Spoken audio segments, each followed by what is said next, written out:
Good morning, St. Paul's at 11 o'clock. And yes, our beloved community. Thank you, Father Paul. And when I was asked to speak about stewardship here at St. Paul's, I thought it would be easy. I have so much material. However, I found out that it wasn't easy. There's so much to say that it's difficult to synthesize everything down to cohesive points. So I'm just going to give it a go. I arrived at St. Paul's 20 years ago from an invitation by Father Nicholas. I knew Father Nicholas outside of St. Paul's. He had suggested that I come to St. Paul's and see how it felt, that it might be good for me. And I said, well, I am an Episcopalian after all. Sure, why not? I'll give it a try. The first time I walked into St. Paul's at the 10:30 service, I felt as if I was at home. I was warmly welcomed, and I was given a handwritten name tag. Everyone was so gracious. The liturgy and the gorgeous music just reminded me of my old parish. And then there was the incense as well. And then there was a coffee hour, just like my old parish.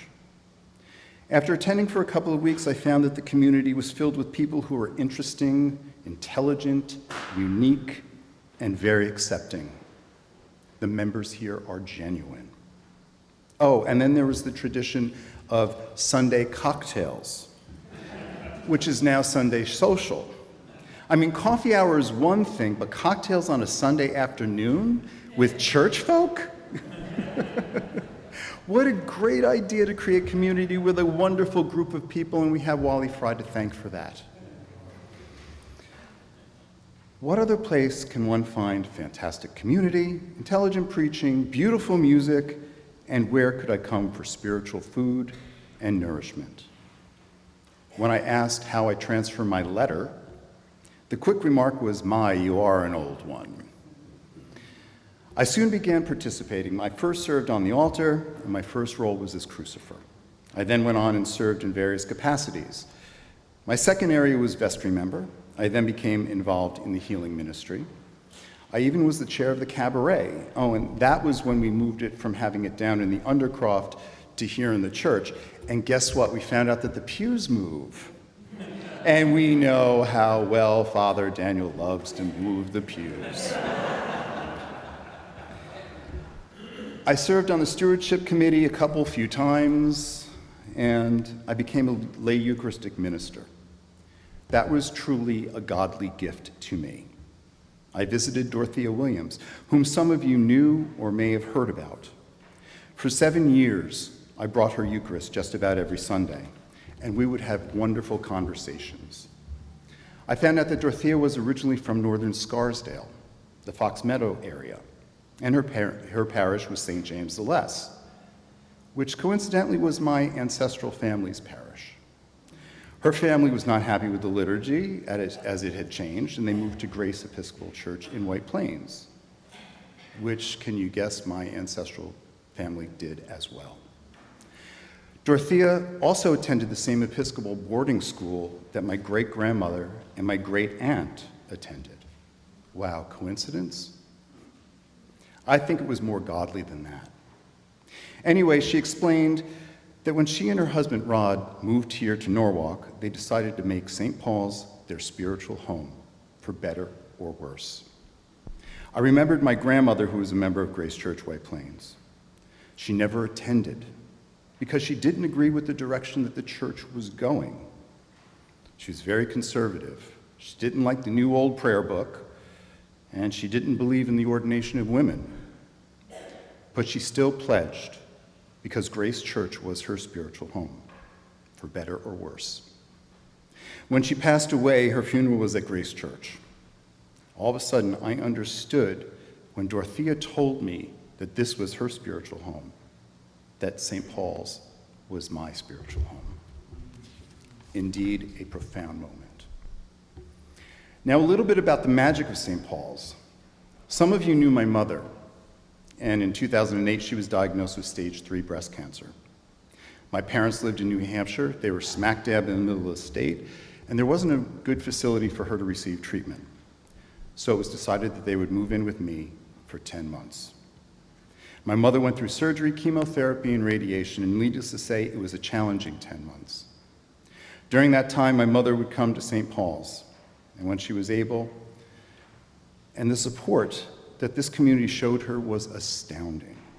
On holidays after she recovered, my parents would come to Westport and stay with me, and we would come together for the holidays.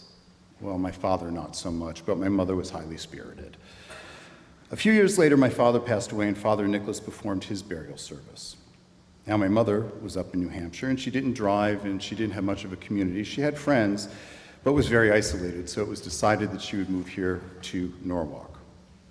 In between moving from New Hampshire to Norwalk, she had about a 3-week period where she had no place to go except for my house, which is, if anybody knows, is kind of in the woods, not near public transportation.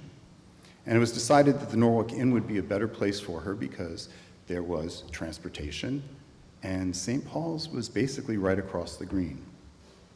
She became involved with St. Paul's immediately. She would do anything that she could. She was committed. She would stuff envelopes, help with the cabaret, help with the Christmas boutique. She would volunteer in the bookstore, and she was a knitter.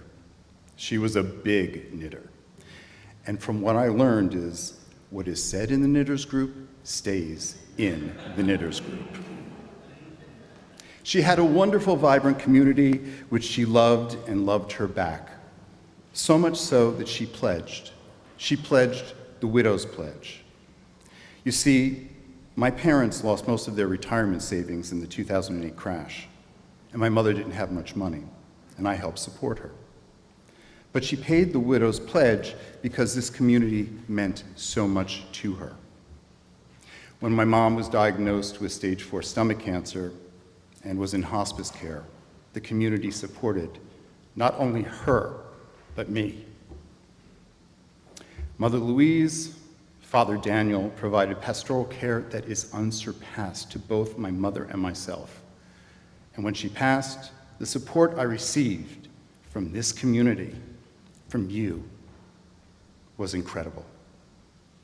And I am sincerely and deeply grateful. So when I give to St. Paul's, I'm giving for the reason of maintaining our spiritual home.